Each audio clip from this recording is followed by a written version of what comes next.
In 1989, a man called Bob Lazar walked into a Las Vegas TV station and gave a remarkable interview. He said that he'd worked out in the Nevada desert at a top-secret facility known as Area 51. He said he worked on a highly classified project, reverse engineering recovered alien spacecraft. His story was a worldwide sensation, and Area 51 became a household name, synonymous with UFOs, secret projects, and little green men. And yet, neither the US government nor its military have ever denied his claims, and they still don't officially confirm that Area 51 exists, despite satellite photos proving it does. Many dismiss Bob Lazar as a fantasist, and yet others see him as a whistleblower, exposing a government cover-up of UFOs and alien contact.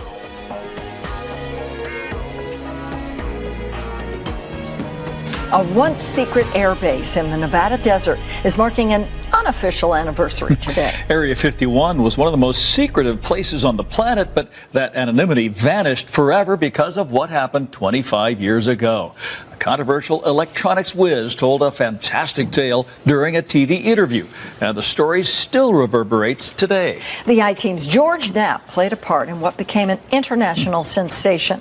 He's here with an update. Setting the stage, Dave, you might not know this, but 25 years ago, a young anchor woman named Paula Francis and I were prepping for the 5 o'clock news when we learned that our scheduled live interview had canceled. We placed a call to aviator John Lear to ask if he could get a friend of his to fill the spot, a guy who reportedly worked out near Area 51 and had seen flying saucers out there. It sounded outrageous at the time, but that interview with Bob Lazar turned Area 51 upside down. We coaxed a reluctant Lazar into returning to Las Vegas to talk about it.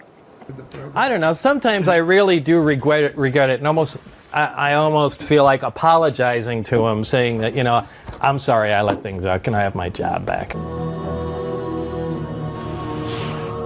My personal opinion, based on comments I've gotten from the Deputy Director for Science and Technology at CIA, would seem to indicate that Bob was perhaps an unwitting participant in a program designed to introduce someone with a technical background to some elements of the UFO research projects going on out at the test site.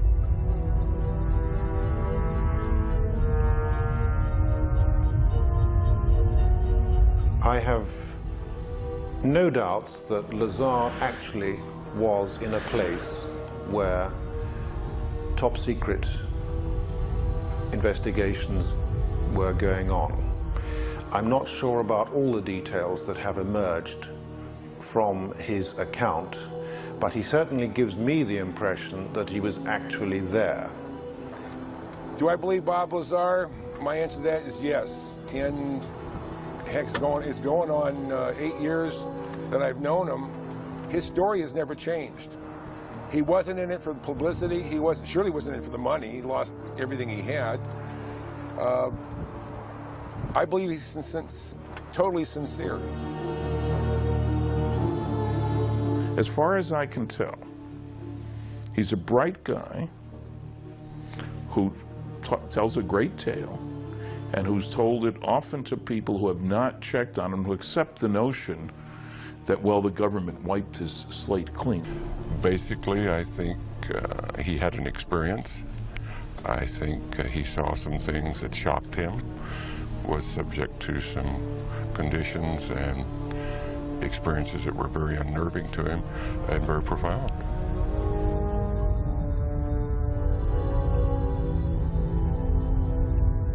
He said, you would love to see what's out there because it's like beyond science fiction. He said, and I wish I could talk to you about it, but I can't. And that's as close as he ever got to telling me anything that happened out there. You'll find many people who have seen these discs. Question is, where do they come from? Bob Lazar may be one of the few people who can tell us that they're from somewhere else. I've no doubt that there's a relatively small number of people within the intelligence, military intelligence and scientific and technical intelligence community who are aware of what's going on, and an even smaller group who are actually organizing top secret research into this phenomenon.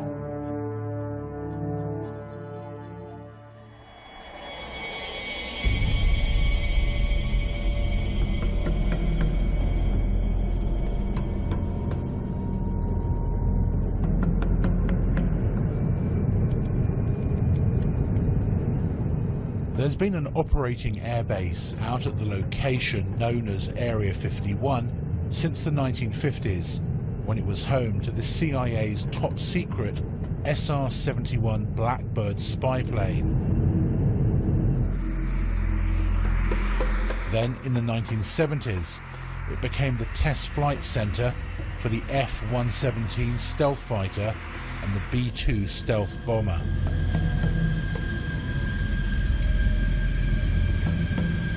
It's fairly public knowledge that we have a super secret facility in the mountains in northern Nevada, referred to as Groom Lake, Area 51 of the Nellis Air Force Base Test Range. It's also been referred to as Dreamland.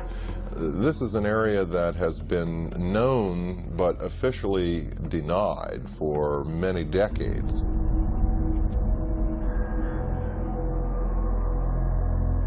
All of our super secret aircraft have been developed and test flown out in this particular area. So it only makes sense that if you have something as sophisticated as a flying saucer and the related technology to that, that would certainly be one of the prime locations you'd want to go.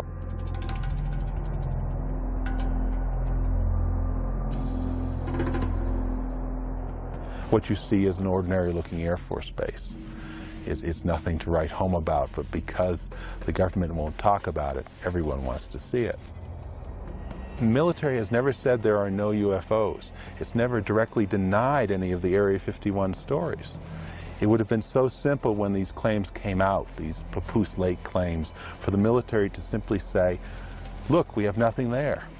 They could take a few reporters to this area and show them. Nothing there. The military hasn't done it. The military has stonewalled. It has remained silent. And that's the most damning thing that they can do.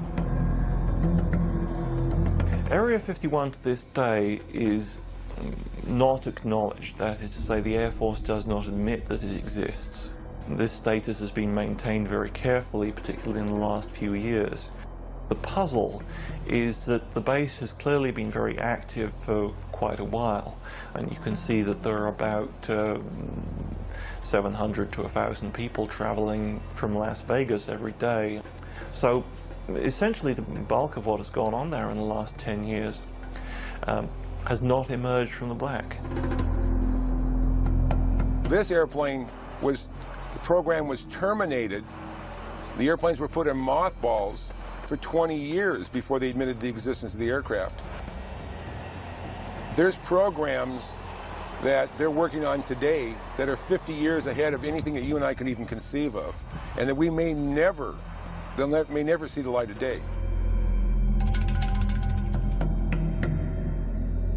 Would you say it's America's most top secret military base?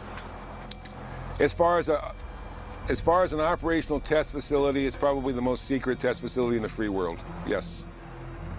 So there is no question that the facility is there, that the government has said very little in the past about it. Now the real question, I suppose, is are there any flying saucers out there?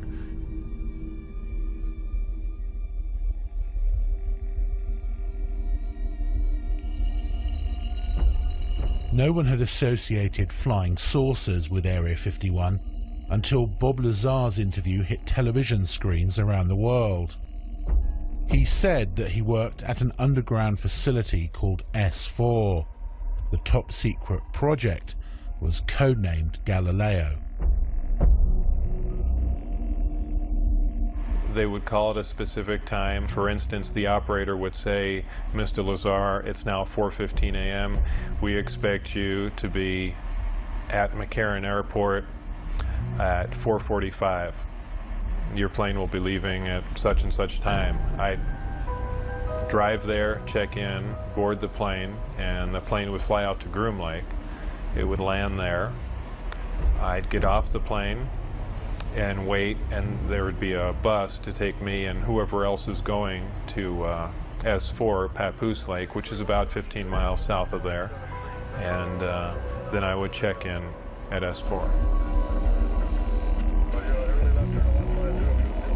Tell me about how you felt on your very first trip out.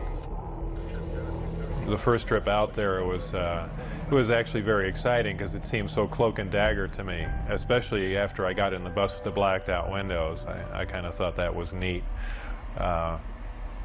Drove out to the site, and then it was checked in, guards walking around with guns, and I was sure what I was working on was going to be pretty fascinating. He says that within a few days of working out at S4, he was shown an actual flying disc in one of the hangars. When I was brought in by bus, and for the first time, one of the hangar doors, the one on the end, was open.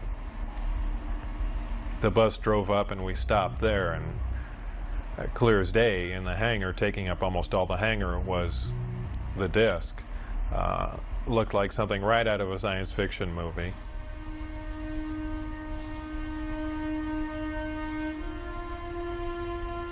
And as I walked in there, I thought, well, this is the new advanced aircraft we've been working on, and this is why people keep seeing flying saucers, because it's ours and we've just been testing it probably for all these years.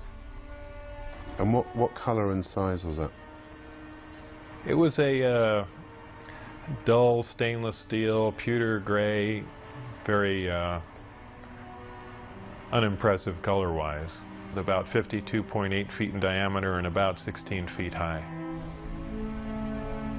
So was it actually a recovered craft that you were working on, or was it one that scientists had built as a mock-up of a recovered craft?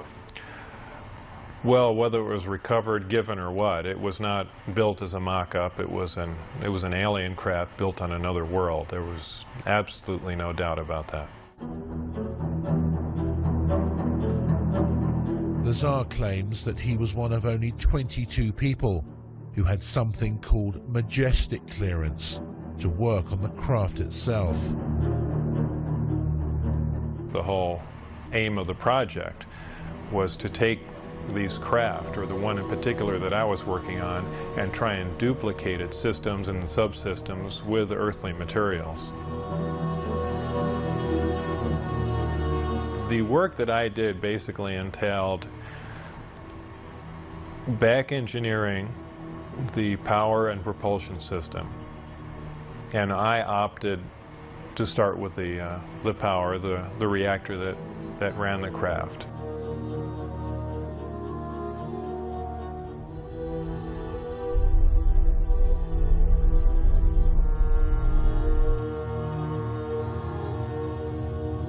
I knew immediately if his credentials could be verified, if even part of his story could be verified, it'd be one tremendous expose. George Knapp was a long-standing TV reporter. He'd heard enough of the UFO rumors over the years to appreciate how big a scoop this could be if Lazar was telling the truth. He gave me information about his background, educational background and employment background. I started with his claim to have worked at Los Alamos Lab. We went to Los Alamos and got nothing even close to cooperation. They wouldn't respond to our phone calls. They say, we have no information on Bob Lazar. There's nothing in the files. I said, are you sure now? No, nothing in the files. I showed them the phone book entry that Bob had kept that said he was there. I showed him the newspaper article that showed that he was there. Basically, Los Alamos Lab tried to thwart me at every step. Were completely uncooperative in trying to get information about Bob, and I found that to be the case at every step of the way in trying to verify his background. Thursday, 12:37 p.m. Former NASA mission specialist Bob Exler had heard about Area 51 and Groom Lake when he worked on the Apollo and Space Shuttle projects. He was intrigued by Lazar's claims and started to investigate. I did a variety of research relative to Bob Lazar. I actually met him. I obtained a copy of his what they call a W-2 form, which is one of the IRS documents associated with pay. His particular form indicated that he worked for the U.S. Department of Naval Intelligence. They informed me that it was a genuine document. It was not something that had been fabricated. There were a variety of numbers, contract numbers and so forth issued on the document, which I was able to research, again finding that these were highly classified numbers. In fact, Internal Revenue Service ran into a brick wall when it came to trying to track down the actual employer associated with the document. And then again, with the Social Security Administration, we found that Bob Lazar's records had in fact been bleached clean. There was nothing there, in spite of the fact that the document clearly indicated that Social Security taxes had been taken out of his pay.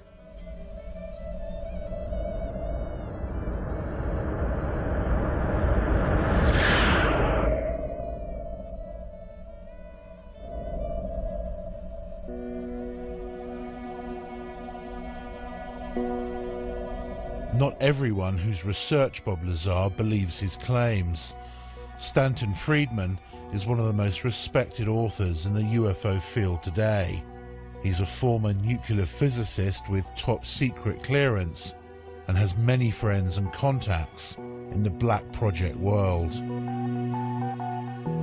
I've looked at considerable depth into Bob Lazar's claims, both about himself and about propulsion system. Those are fairly elaborate claims. I've talked to the schools that he claims to have received degrees from. I've checked on his high school record. I talked to Los Alamos Lab where he was supposedly a scientist and so forth. I have come up totally empty. Now, when a guy lies like that, you get very wary. And, you know, it has all the trimmings, his story, of a Walter Mitty story. Somebody in his imagination was, you know, stronger, brighter, faster than anybody else. I don't doubt that he did some work at Los Alamos and other places. He's clever. He drives a jet-powered car, fixes radiation detectors. So he may have performed some service. But I can find no reason to think that he worked out there on a flying saucer. I mean, I had to wonder whether this guy was making this stuff up, but then I see the phone book and I see the newspaper article, and I talked to people who worked with Bob at the lab and who said, in fact, that he did work on classified projects, yet no one can find any records of his background. The people that I worked with, colleagues, the people I went to school with, obviously knew I was there, and people at Los Alamos, I was friends with, and people that worked under me and alongside of me knew I was there and, you know, cooperate what was going on. But, you know, officially, it's very difficult to get information from the people in charge. To further prove his claims, Lazar agreed to take a polygraph test, which he passed. The thing that is interesting about polygraph is that if you're embellishing or if you don't completely believe what you're saying, it is very, very easy to detect. All it really will tell you is that the individual believes with 100% conviction that what he's reporting is exactly as he recalls and as he believes it to be. And that clearly was the case with Bob Lazar. Now, could his perception have been a bit askew? Yes, that's possible, but he clearly wasn't lying. I think Bob is even open to the possibility that perhaps he had been used in some sort of misinformation or disinformation campaign. I mean, look at him. He has a pirate flag floating on his house. He races jet cars. He likes fast women. He likes guns. He's technically capable, so in that sense, he may be perfect for this kind of a program. Technically capable, scientifically knowledgeable, and yet completely discreditable at a moment's notice. If you wanted to test public reaction to a story about Area 51 and then suddenly discredit it afterwards, Bob may have been the most qualified person in the country.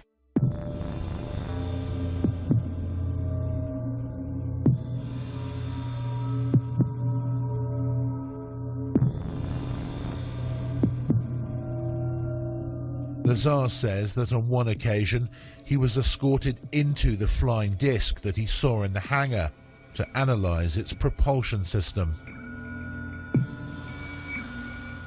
It was obviously made to be piloted by something smaller than the average human being, very cramped in there. What were the size of these seats that were in there?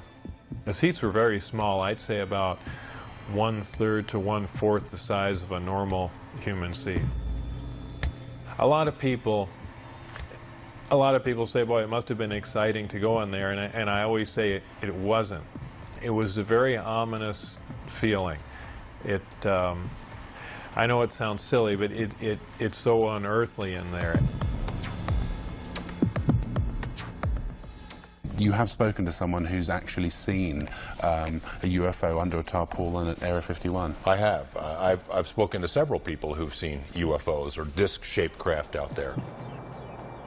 There was a woman who was a secretary for a major defense contractor at the Nevada test site who worked on nuclear programs, who told me that she had sat in on conversations between military and civilian contractors at which the Roswell case had been discussed, at which it had been discussed taking some Roswell material to Area 51. The level of secrecy during those meetings was great. Afterward, they'd take the ribbons out of the typewriters she was typing on. She was ready to tell me about this, and I had this conversation with her on the phone.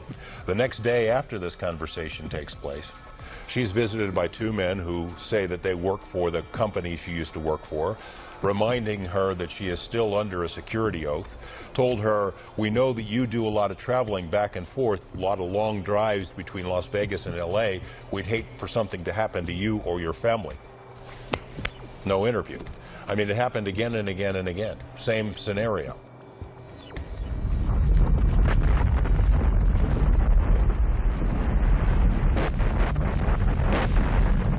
Lazar says that in addition to being shown inside the disc, he actually saw it take off from the lake bed. I was brought into the hangar for one of the short duration tests, and the craft was already outside on the lake bed, and that was pretty much of a marvelous sight. It's a huge thing. It's like seeing a house lift off the ground. You can't imagine the energy involved to do that.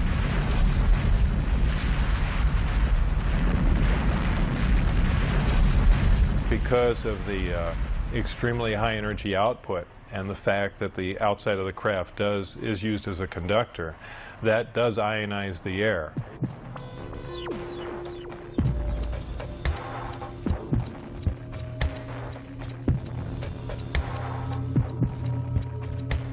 And the crafts do, as a byproduct of this, glow at night, much like a fluorescent tube will light up. So, you know, bright, strange, jumping lights in the sky, that does explain that.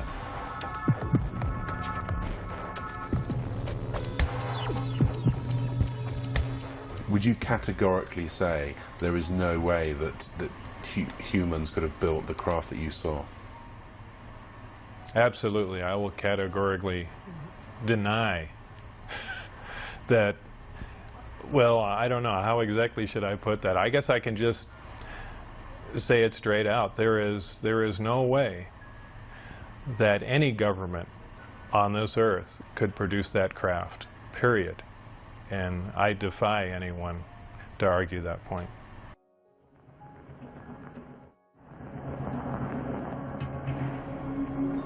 One of the big questions that's hung over this whole story is whether Lazar saw a man-made flying disc and not an alien spacecraft. A lot of these craft which are being developed in secrecy in the United States are tested at night, and one can imagine that seen through kind of half-closed eyes, something like an F-117 stealth fighter or a B-2 bomber, side-on or front-on, would look remarkably like, say, a flying saucer or a UFO.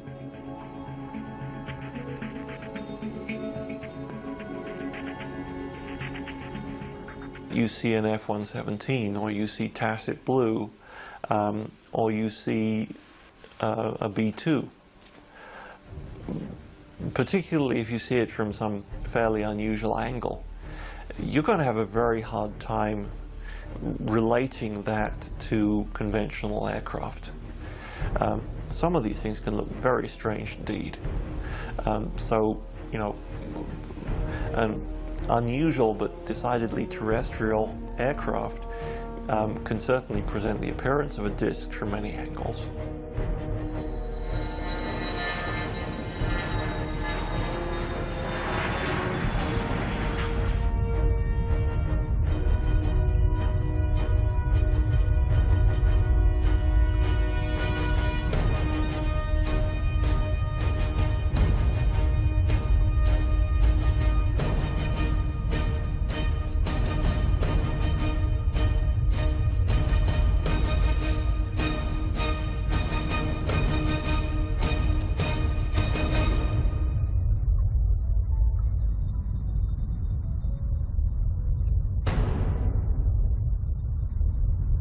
I think for anyone who's been out into the western United States and seen the kind of place it is and let their imaginations run riot a bit, it is possible to imagine in these vast test areas technologies which are highly exotic, highly revolutionary, and would change the way we feel about science today.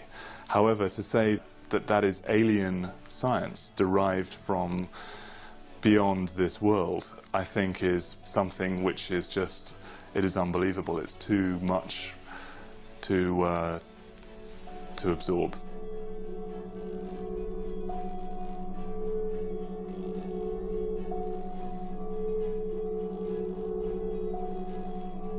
Do you think that some of the truth certainly lies out there in the middle of the Nevada desert at Groom Lake? I would expect that some of the truth may very well lie out in the desert near Groom Lake. It's the right place for some of it to be. It's isolated, it's under control, it's high security.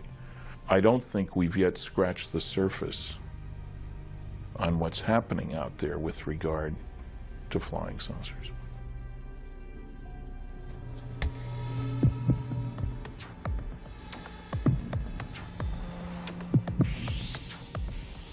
According to Lazar, the craft that they were secretly testing out in the desert at night used an exotic anti-gravity propulsion system. The reactor itself was an incredibly advanced system. This was an antimatter reactor. This is something we could only dream of having, something that could put out huge amounts of power that rivals several nuclear power plants running at capacity. What happens is a great gravity distortion is created and you're essentially bending space toward the craft.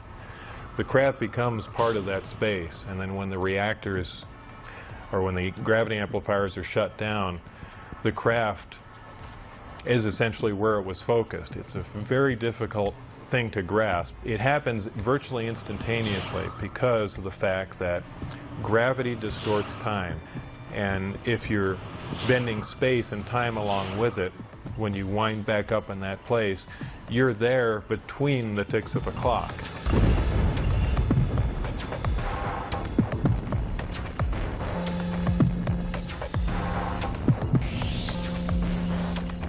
Looking at nighttime video films out in the test site area, we've seen video of craft that were luminous, that would move across the sky as if it was skipping a stone across water, or sort of a sewing machine effect. What we see across the screen are a series of lights, of dashes of light, as the object moves from point A to point B. Therefore, we are seeing what you might call a shadow effect of the propulsion mechanism at work.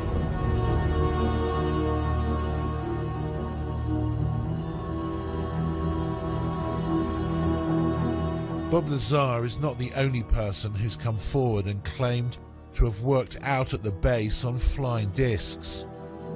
Former US Marines test pilot Bill Uhouse worked out at Groom Lake and other top secret locations for more than 40 years, working for the Pentagon and civilian contractors on a variety of highly classified projects, including, he says, a flying disc recovered from a crash in Kingman, Arizona in May 1953.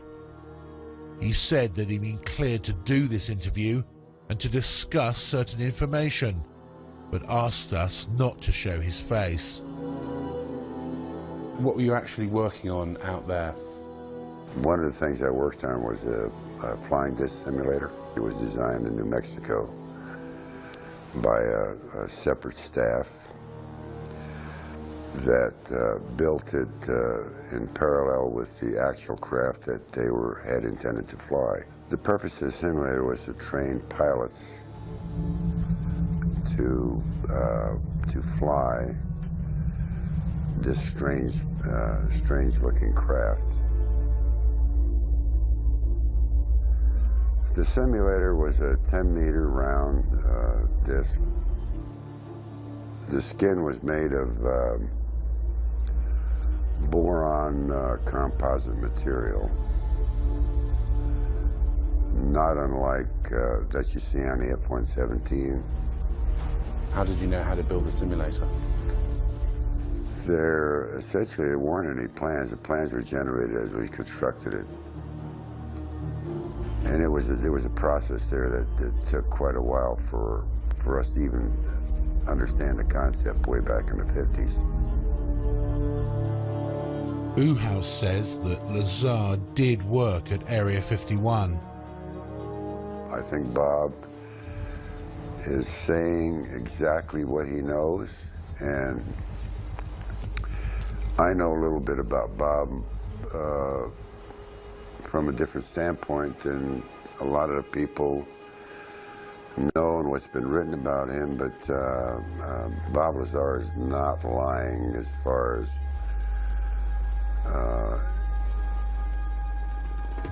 his place and position and the activity he was involved with at the time, although some of it, you know, he couldn't recall, but there's a lot of reasons why Bob was hired, number one. You know, here's the thing. Take a guy like Bob, send him out there, you know, somebody said, you know, aliens, blah, blah, blah, blah, blah. You know, all of a sudden you're thinking about 9 alien crafts. You know, they may have not been 9 alien crafts. Bravo 7014, contact departure, good day. Do you believe that the government has recovered alien spacecraft? I have no doubts whatsoever that the United States has actually recovered a number of extraterrestrial vehicles. And what do they do with them? I think that since 1947, there have been efforts to try and duplicate the technology, what is referred to as reverse engineering. And I don't know how far they've got, but some reports indicate that we've actually been test flying within a limited area actual alien vehicles or terrestrial vehicles, United States vehicles, which have been made using alien technology. Could these not just be military aircraft? Well, I think it's quite possible some of them are military aircraft. I've heard from very reliable sources, including a leading specialist on unmanned aerial vehicles, that we have developed some disc-shaped platforms for aerial reconnaissance, some quite small, maybe some larger, which are being utilized by the Americans and have been built by the Americans. That's 6389 Delta, Las Vegas Tower, runway 19 on left taxi, in position and hold traffic crossing downfield. Thank you, sir, 89 Delta. Was it a hard secret to keep? It was a virtually impossible secret to keep. But I did play by the rules, and it caused a lot of problems. It caused problems in my family life. I mean, imagine being married at the time, and you know, you get a call, you know, perhaps at night, and a strange voice on the phone. Okay, you disappear, you can't tell your wife who it was on the phone, where you're going, and you come back, you know, sometime early in the morning. I mean, what is she going to think?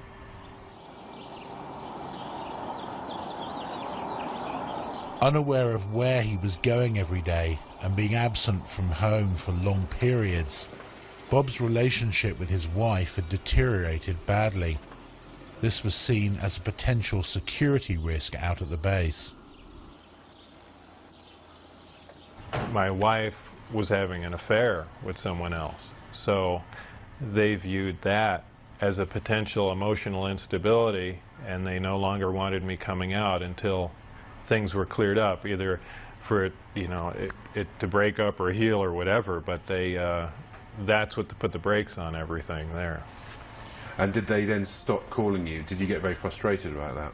Yeah, then I began to wonder, boy, now they've given me all this information and everything's come to a dead stop. What's going on? And that's when I began to be concerned, and then that's when I said, you know, now it's becoming important that some other people know what was going on. As the silence turned from days to weeks, he finally decided to tell his wife and closest friends just what he'd been doing. Were you aware of the security implications?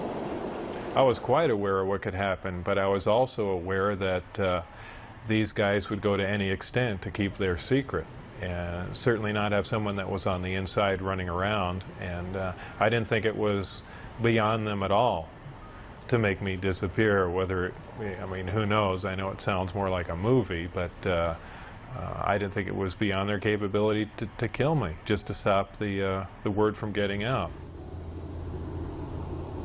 Bob knew the test flight schedule for the discs and took his wife, his best friend Jean Huff, and another friend John Lear out to the desert near the base on a Wednesday night in March 1989.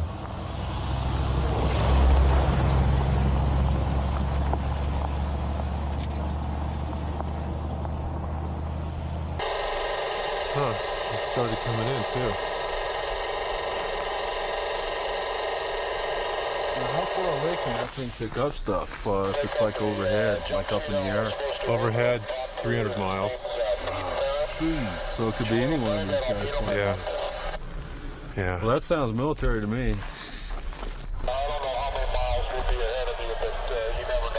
Yeah, I bet you that's what this is. We got. Oh. You see that? Whoa. Yeah, what was that? Did you see that light just come on over there? I was looking right at it. Yeah. Here, let me check it out. Well, that was a shooting star. Right above it was a meteor too. No, there's a steady light. No, it's a steady light that just came on. Any kind of. No, this one right over the range here. It wasn't there, and then I was looking right there, and it blinked on. That's very bright. That's brighter than a star. Yeah.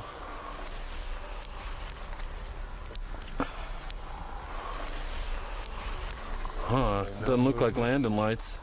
We got the lights clear now, sir. We figured out what the problem is, and whatever that heading is, we're ready for it. Huh. Interesting. Okay, just change course. Oh. White light? Yeah. Yeah, he's coming at us. What did you see when you were out there? Shortly after the flight time that I had recorded, white light came up. Well, not a white light, it was actually more of an amber light. Came up off the ground and hovered, and then began doing radical step maneuvers and darting from one side of the sky to the other, doing some impossible flight characteristics. Do you think what you saw over the desert that night was an alien spacecraft? Could I identify it as an ET craft without Bob's help? No, it would have been and you know, like I said, an elliptically shaped saucer doing, you know, just doing moves that we're not capable of, but I could not say that, no, this wasn't some advanced Earth technology. We got the launch clear now, sir. We figured out what the problem is, and whatever that heading is, we're ready for it. That would be a UFO. It's not blinking, it's not conforming to any sort of FAA lighting regulations, and there you're looking at it. That's like a typical UFO. If it was red, it would be real typical, because that's what most people report, is red lights like that are solid color. I don't think that's landing lights, because it's curved already and we're still looking at it. Looks like he's curving back. Here he comes. That is a typical military UFO. There you go.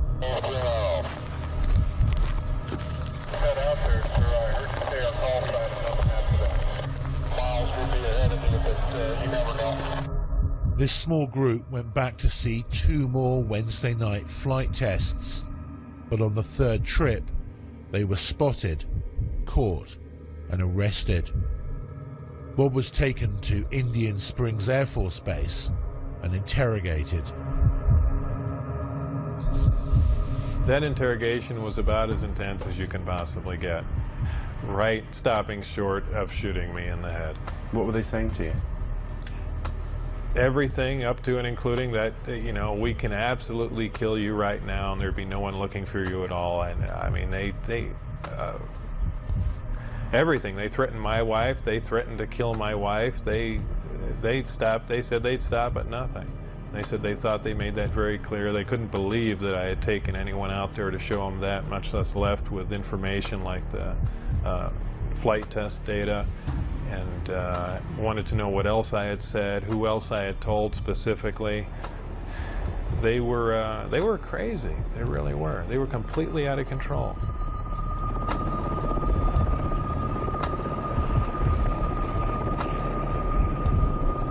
After this interrogation at Indian Springs Air Force Base, Bob says that he was put under constant surveillance by security personnel. His phones were tapped, his movements were monitored, and he often found his car followed by military helicopters. Worried about what might happen to him and angry about how he was being treated, he decided to hit back and approached a local TV station about an interview. I thought if I did an interview in silhouette, it would be kind of pushing back a bit, or say, you guys stop, and not saying too much, but just saying enough just to let them know that I am pushing back a bit and then lay off, or, you know, it's going to get worse. It was really the only thing I could do. Did you get any calls from the military or from former workers to say, what the hell are you doing? Right after the interview aired, Dennis Mariani, who was my supervisor, called, and all he said was, do you have any idea what we're going to do to you now? And that was the end of the phone call. That was the last, well, really second to last communication I had with him. And, you know, then I decided, well, you know, that's it. And really just said everything that I had seen and done, and just wanted to divorce the entire situation. Even now, more than 20 years later, the jury is still out on Bob Lazar and his claims about his work out at Groom Lake. It's a fascinating story which he's stuck to for more than 2 decades. And although many dismiss it as pure fantasy, the fact is that some of his credentials did check out. In addition, his former employers and even the tax authorities were caught covering up and refusing to release information on him. Why would they do that unless there was something to hide? One thing is for certain, if he is telling the truth, then we're all in for some shocking revelations in the decades to come. Is the government ever going to say, you know, we've been lying to you for 40 or 50 years? Not a chance. I believe they'd stage an event that is much more like what they do. They'll take a big cargo plane or C-130 or something, take one of the old discs that they've you know, analyzed time and time again, and finished with, go up to a high altitude and push it out the back and then go fly away and say, oh look, the first disc has crashed, you know, here's a flying saucer. I mean, I can almost guarantee that's the route they'd take. There's nothing on their radars on the other. Certainly there are a lot of questions about Bob's background that have not been satisfactorily answered. But there's too much that Bob knows, I think, that couldn't be explained any other way. He knows about the layout of the base. He knew about people who were involved in security checks. He knew when and where the test flights were going to take place because he took people out there 3 weeks in a row and they videotaped the tests. How did he know this stuff if he, in fact, did not have some kind of inside knowledge? Do you think he'd make a good conduit of information? I mean, essentially a patsy. Yes, I do. I think it's quite likely that Lazar was set up, perhaps to knowing that he would give out this information. It's likely to be a very long time before we discover what is actually being done out at Groom Lake now. They seem to wait anything from 15 to 20 years or more after something has been retired before they acknowledge its existence. This airplane was built, designed almost 40 years ago. 40 years before that, the hottest thing flying was a Seversky P-35. 40 years before that, it was a balloon. So the technology has not stood still. So it's a very good possibility that we are looking at man-made transportation for the 21st century. It's been so hopelessly polluted that I'm not sure we will ever get to the bottom of this story, and that's sad. I suspect that whatever was out there, discs, alien or not, had now been moved to some other location, and we may never find them again. There might have been reason 40 years ago to believe that people couldn't handle the idea of alien visitation. I don't think that's true anymore. I think we're far more sophisticated now. Do you regret having screwed up at S4 and taking your friends there and blowing your security cover because you could still be working on UFOs today? Yes and no. Yes, at times I'd like to be able to go back in time and played along with the game and not have done anything, and perhaps to this day still be working on them, because I did feel privileged and it was fascinating work once you can get around all the you know, oppressive military security. And you know, maybe we would have stumbled on something, and yeah, it would have been fascinating.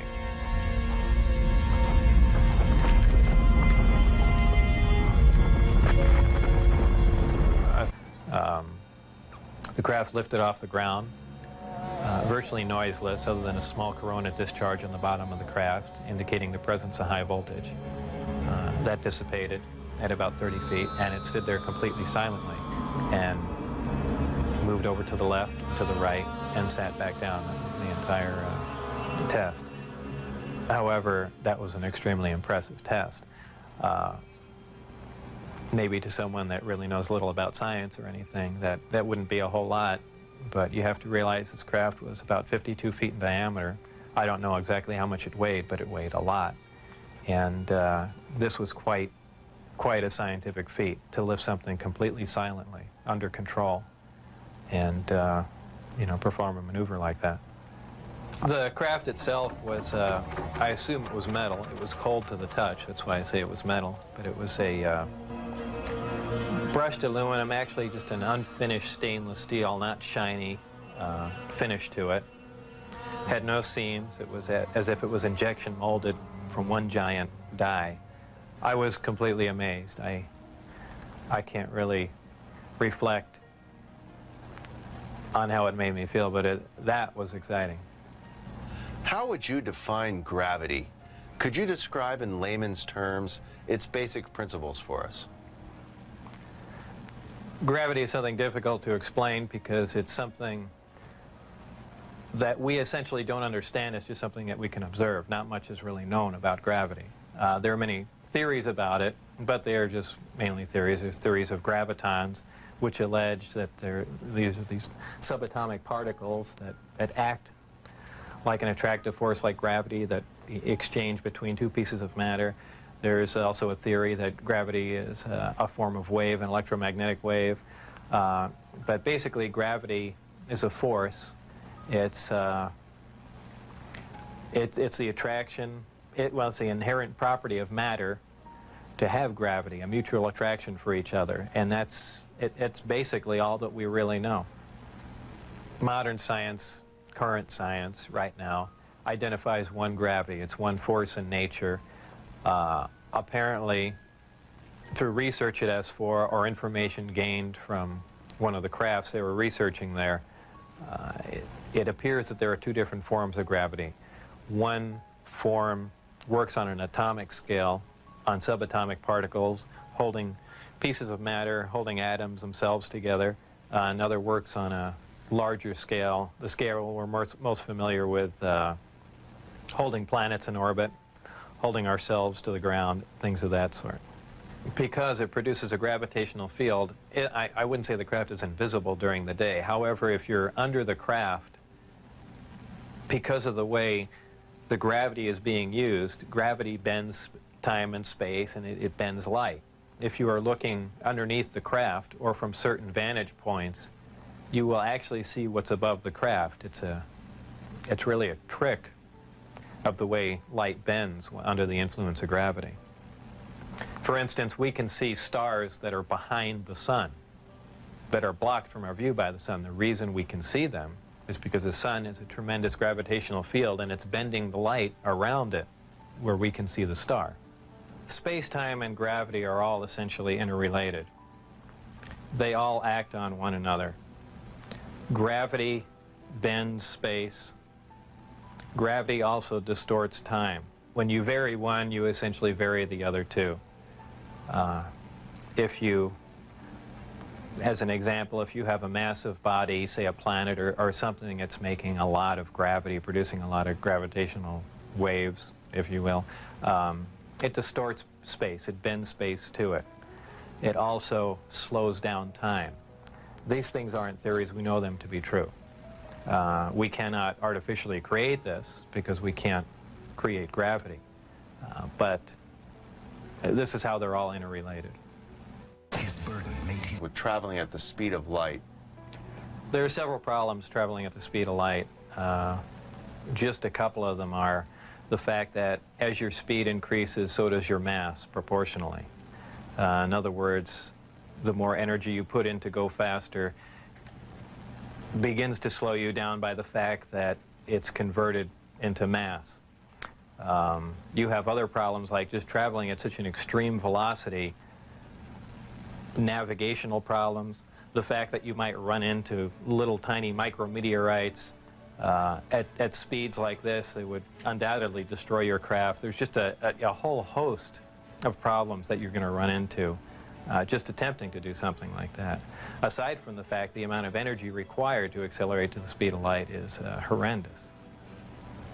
could you briefly describe Project Looking Glass and Project Sidekick for us? Project Sidekick was another project going on with Galileo. Galileo was the project that I was involved in. Sidekick dealt with any of the weapon potential of the craft, whether or not the craft had a weapon in it or could it be used as a weapon, but it had something to do with some sort of particle beam configuration where the gravity generator can be used as a lens to focus a weapon of some sort, similar to the SDI device we were working on in the 80s, but with the potential of a focusing device using the gravity generator. And Project Looking Glass?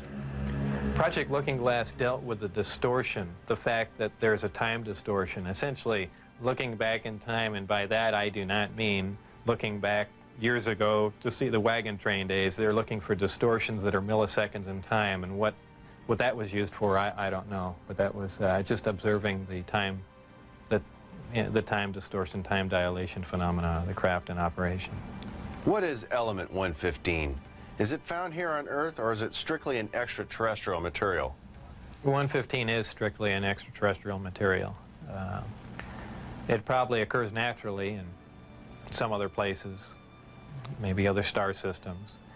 You know, some people not familiar with science or chemistry say, well, that's ridiculous, all the elements occur on Earth, you know. But that's not true. There are elements on the periodic chart that aren't found on Earth. I believe the Heavy Ion Research Lab in Darmstadt, Germany, has reached element 112 recently. So 115 isn't that far away. And when they synthesize it, it's not like they're making a couple ounces of it. They're talking about 1 or 2 atoms of it. To make any usable quantity of a heavy element like that is virtually impossible. Element 115 is in the top of the reactor. And the base of the reactor apparently is a small, something similar to a cyclotron. It's a particle accelerator. A particle is accelerated to high speed and then deflected up a small tube, and it's aimed at the 115. This transmutes the 115, similar to the way we do that in a normal particle accelerator. This causes a reaction, a radiation emission that we really haven't seen before. It produces antimatter. This antimatter is guided down a tuned tube and reacts with a gas. When matter and antimatter react, they convert to 100% energy. This energy is converted, heat energy, is converted to electrical power in the reactor itself. This is done through a thermoelectric converter. And this electrical power is used to power other subsystems on the craft, though there is no wiring, you know, as we would know it. Also, that's almost a byproduct of the reactor. The reactor also sets up a gravitational wave from the 115 being bombarded. This gravitational wave is present at the top of the reactor and is essentially guided in the same way microwaves are guided, through tuned tubes. And this goes to their amplifying cavities and through the projectors that are in the bottom of the craft. With the gravity generators running, is there thermal radiation danger to the crew? There is no thermal radiation while the reactor is running. The thermionic generator is 100% efficient, which is in violation of the first law of thermodynamics. But in fact, it works. Element 115 is stable. And for those familiar with chemistry, we know that elements with higher atomic numbers have shorter and shorter half-lives. However, when you reach a certain point, they call it the island of stability. There is a place, and we've theorized this for a long time, somewhere around 114 to 116, there should be an area in there where the nucleus of the atom is geometrically stable with protons and neutrons, where it no longer decays. It's not radioactive. 115 is in fact this element. In fact, it does occur again somewhere around element 247. Of course, you know, we're nowhere near synthesizing that, and we can only, you know, predict things like that. But that's where 115 is. Did the aliens, give us element 115 in large quantities? Whether or not it was given to us, I can't answer that question. However, I was told that we have 500 pounds by one of my co-workers. How it was obtained and, you know, where exactly it came from, I don't know. Whether it came in one of the crafts or, you know, it was separate cargo somewhere, anyone can speculate, but I was told that was the figure. You were able to get away with a sample of element 115. How much did you get away with? No comment. Several nighttime test flights, unofficially, while off the base. What did you see? The test flights I saw off the base, actually the best test flight was witnessed by my friends who I had brought out there. At the exact moment the craft was hopping around and doing some really impressive maneuvers, I had turned around and I think was looking for the video camera or something to that effect. But I missed some of the most impressive maneuvers. But the craft was similar to what was done before that I had seen close up, other than the fact that it went above the mountain range, moved a a much greater distance at a much higher rate of speed. How were you able to find out about the test flight schedules? The test flight schedules were told to me specifically because I was probably going to have to be present during those times. And at that time, the test flights were taking place on Wednesday nights. And from what they said, that was because that was statistically the least amount of traffic in the area. And that's all that they were concerned about. Does the propulsion system release any sort of discharge or exhaust? There was a high voltage discharge on the bottom of the craft, but as far as there being an exhaust, there was none. Why did they appear as glowing balls of light in the night sky? Well, that's kind of the same reason why a neon light or a fluorescent light lights up. What you're dealing with is a high energy source in essentially a gas atmosphere, oxygen, nitrogen. And when you apply enough energy to a gas molecule, they emit photons, they emit light. And I don't think it's anything, it's really a byproduct of how the craft operates. When it's emitting that much energy, the gas surrounding the craft emits light, the same reason why lightning is visible. You have a huge electrical discharge, and the gas emits light in the form of lightning bolt. If you were going to see one of these crafts at night operating, it would appear really as a glowing ball or just a bright light in the sky from a distance. Even close up, you'd see a glowing halo around it. This is typically what you'd see in your normal UFO sighting, if you've heard them a lot. However, keep in mind that lights in the sky are caused by much more common things than flying saucers. Tell us a little more about the aurora you witnessed taking off out of Area 51. It was a large craft, and the one glimpse I got of it was from the rear, and it had two huge square exhausts with vanes in them. And it was just, it sounded more like a rocket than a jet. I don't know. I even think he did mention that it was liquid methane powered, but there again, you know, working on the disk technology, I really could care less what was rolling around at Area 51, but it did catch my eye. As a result of going public, have there been any attempts made on your life? One day when I was getting on Interstate 15, driving down Charleston Boulevard, a car came up alongside of me, and I thought he was just trying to race me to get on the freeway. This was after I had left the project. It was a white, boxy-looking car. Exactly what make and model, I don't know. But I accelerated to get on the freeway to go fast, and there was a gunshot, and the back of the car was hit, and I skidded off into the median. And I stopped, and I was frightened, and I just stood there because I thought the guy was going to be alongside of me and just shoot me. I had nothing to do. I was essentially paralyzed with fear, and I waited there, and then nothing else happened. And do I know it was a government agent trying to kill me? No. Could it have been a drive-by shooting? Maybe. You know, so it wasn't, I mean, it was an attempt on my life, but by who specifically, I don't know. Though I was threatened before I had left, that they threatened my wife's life and my life, so I can only put two and two together and say that they were kind of pissed at me. In an earlier interview, you had mentioned that they had put a gun to your head. Tell us about that. That was after we were caught out when I had the test flight schedule, and I brought some friends out to show them the disc test. We got caught out there, and the following day I was debriefed down at Indian Springs Air Force Base. And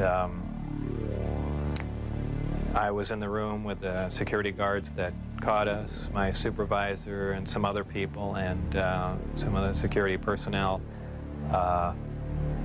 Yeah, they were essentially grilling me about security and, you know, how could I possibly bring people out there, and I guess I wasn't as responsive as they would like, and they got in my face, and one of them pulled the sidearm out, you know, just pushed it against me. Have you maintained any contacts with your colleagues out at S4?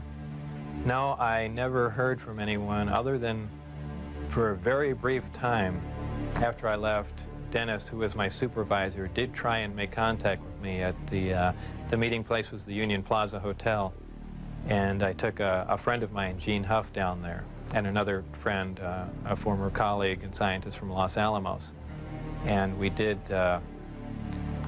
we saw him, but I also did recognize some security personnel walking around there from S4, so whether or not it was a setup or what was going on or he was trying to talk to me, we never found out, and we left. It just was a real strange situation. I never heard from him since. As we enter the 21st century, how has your experience changed your beliefs? Well, if you want to word the question, how are my opinions changed? I would say considerably. Before I was at S4, I was more or less one of the guys that thought, you know, all these government conspiracy and UFO buffs and things like that were complete lunatics. I even remember before I was involved there, a friend showed me a little newspaper clipping. It said John Lear was giving a lecture who was touting that aliens from another world came to Earth and there's 70 different species. And I remember laughing on the phone that this guy had lost his mind. And I was also under the impression that, you know, boy, the government's all for the people and they, you know, they're out here to protect us and all that. You know, after the experiences I had there, everything is completely turned around. You know, the government is doing everything but looking out for us. I mean, the only thing they're looking out is for themselves. You know, obviously the ET craft do exist. Something had to build them, so there must be aliens. And since there are and the craft are there must be some sort of factory and an entire civilization somewhere. And if in fact that is true, and it apparently is, then there must be others. Actual crafts and technology from another world. And that's probably the most important event in history. It kind of moved from science fiction into reality in my mind. And it really just, I guess, opened my eyes. Let's go! Whether or not we can duplicate them. If we can understand what a device is or how something operates or what its physical makeup is, that's great. But if we can't duplicate it, it's useless to us. So there's really two phases to the project going on there. It's understanding what we're looking at, and then once we understand it, is can we duplicate it with earthly materials and earthly technology? And, you know, unless we've got a handle on both of them, all that technology is useless to us. And if it turns out we can't do that, all we have is one single prized possession that we have to take care of, and that's it. After all that's been said and done, would you do this over again? What would you do differently? I would probably have played along for a longer time. I would like to have known a little bit more about the technology and probably kept quiet if I could have. And possibly never have said anything. I almost wish I had done that. You know, it's it's really only caused headaches and problems. But I believe if I was given the opportunity again to go back in time and redo it, I think I pretty much would have just shut up and gone along with the program. I would have much preferred that instead of the Navy or whoever it was, that hand-picked a few renegade scientists here and there, that they turn it over to some more qualified people. Obviously, I was not the most qualified person on propulsion or field propulsion or anything of that sort. I was just some guy. I mean, they could have picked, I could have named 10 or 12 other guys that were more qualified than me. But, you know, if they turned it over to the scientific community and not just a couple of guys here in the United States, I mean, you need a large group of people in a large lab to research what's going on there, not a little quiet installation. It's the security itself that prevents them from getting anywhere. I mean, they never do work hand in hand. You can't have a military mind.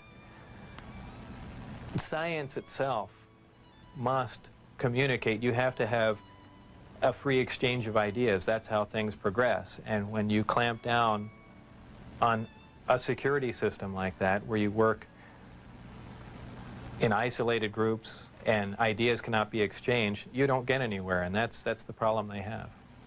What does the future hold for Bob Lazar? Well, I'm not really involved in any of that stuff anymore. That's kind of put behind me. I have my own businesses that I work at, some computer graphics, some consultation, other technical jobs, radiation detectors, and a few other things like that. So really, I just go about my life, and that's, you know, something that happened that was fantastic, and it's over, but it's kind of hard to shake it loose, but eventually I will, and that'll be that. I think all the surveillance and everything stopped. I don't think anyone's bothering to monitor me. I've said everything that I know. It's been all over the place, so it's kind of a done deal. As far as whether or not there are any craft out there, I believe, you know, they were out and gone in probably the late '89, early '90, and the only thing people see now out there are, you know, either flares or planes coming into land, but that's about it. Headline edition, July 8, 1947. The Army Air Forces has announced that a flying disc has been found and is now in the possession of the Army. Army officers say the missile, found sometime last week, has been inspected at Roswell, New Mexico, and sent to Wright Field, Ohio, for further inspection.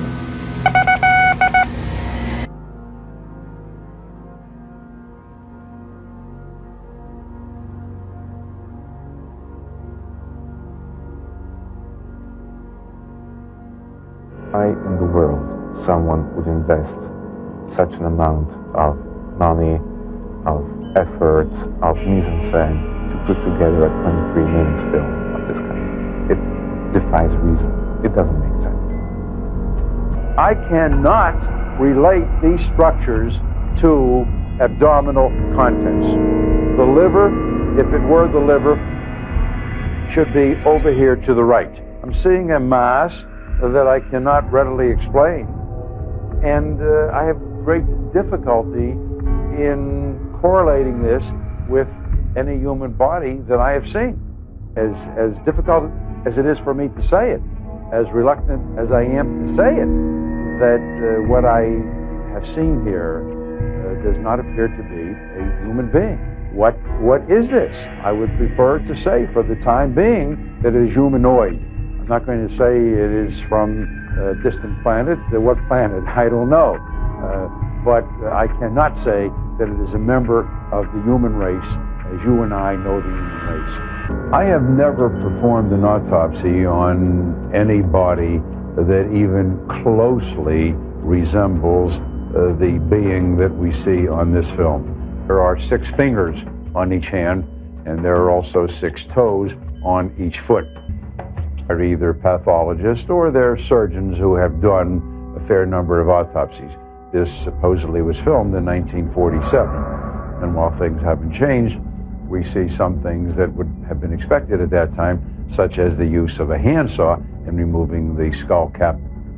I should also like to point out that this kind of a rectangular-shaped, somewhat sunken tray was the kind that I recall being around many, many years ago. We don't see these things around very much today, if at all.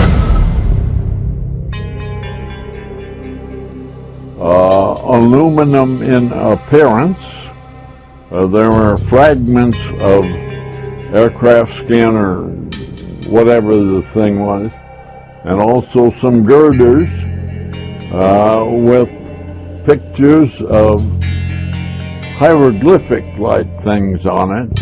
I took them to be owls, but who knows? An owl statue. While said to merely personify wisdom, the symbol of the owl has often been described as a prominent symbol of the aforementioned Illuminati. What does it mean? Sorry, I'm all touching you. It means a lot of different things, but I mean, it's what's important to me. I don't think it's not really for other people to really know about. It's not really for other people to really know about. Ye fools and priests! I spit upon your fire!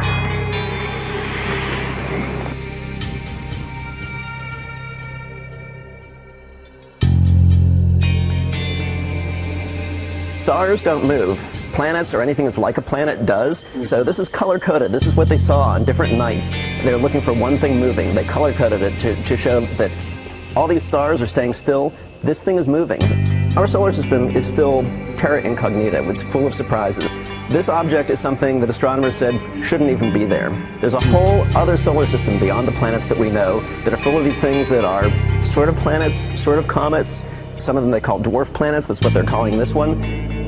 What we're seeing is, we're seeing our neighborhood, we're seeing what's around us, and then the second part, we're seeing where we came from. We're seeing where we came from. This doesn't add up. Yeah. We need to ask some other folks to take a look at this for us and tell us if we're crazy. An ancient core of a gas giant that was ejected out to the farthest reaches of the solar system thousands and thousands and thousands of years ago. What does this tell us about our solar system? Well, one thing it tells us is that we don't really understand it as well as we thought we did.